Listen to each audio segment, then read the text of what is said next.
You know what really irritates me nowadays? Clickbait. I think I speak for everyone with a brain that can tell when headlines are worded to manipulate a response or to get people to click on it and check it out. Now, I'll talk briefly about some general examples, but since my passion and expertise is in astronomy, then you know I'm going to tackle my thoughts on clickbait headlines having to deal with events that are actually not that impressive.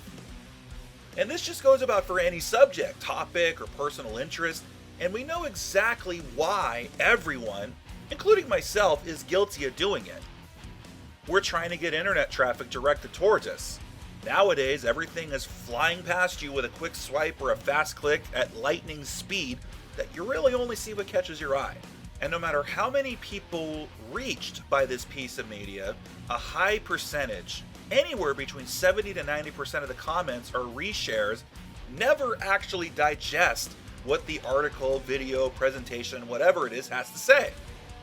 Here's a couple examples I've seen from some conservative sites sharing articles for conservative audiences.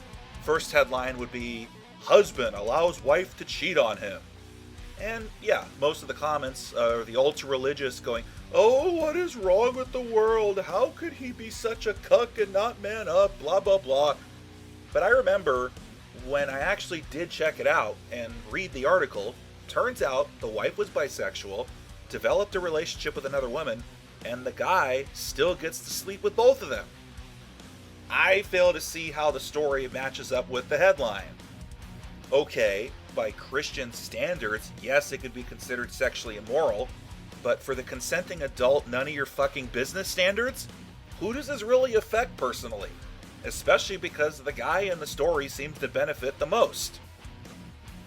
Another example that always popped up was, "Transgender wins girls wrestling championships." And the comment section was loaded with, "Oh, that's not fair, why do they allow this? That trans person should never wrestle girls, should only wrestle boys."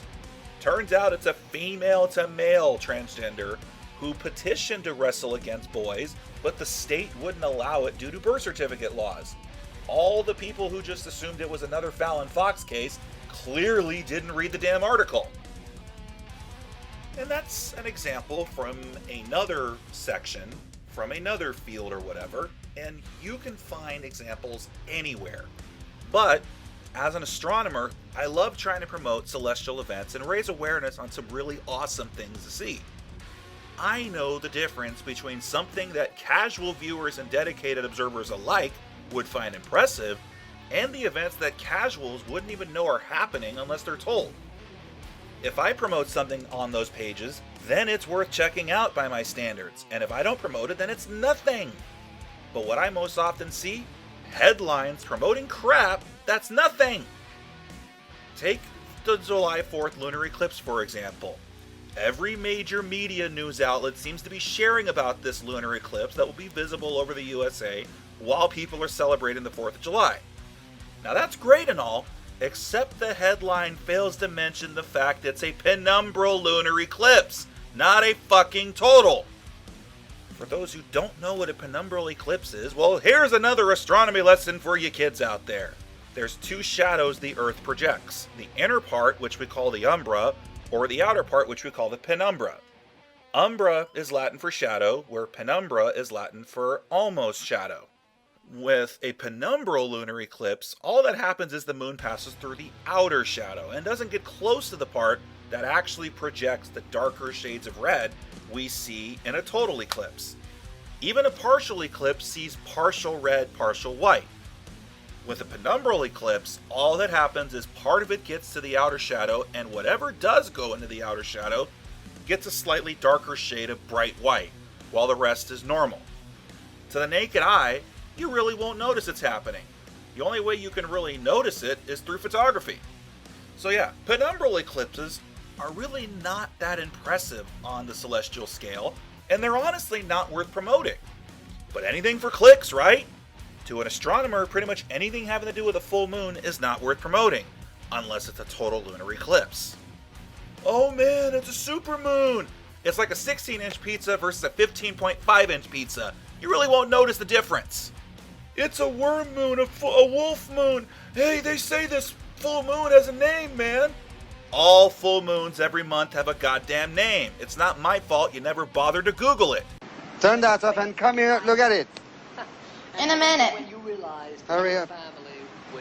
Hold on, it's not going anywhere. Yeah, in high school. Get out here and look at the goddamn moon.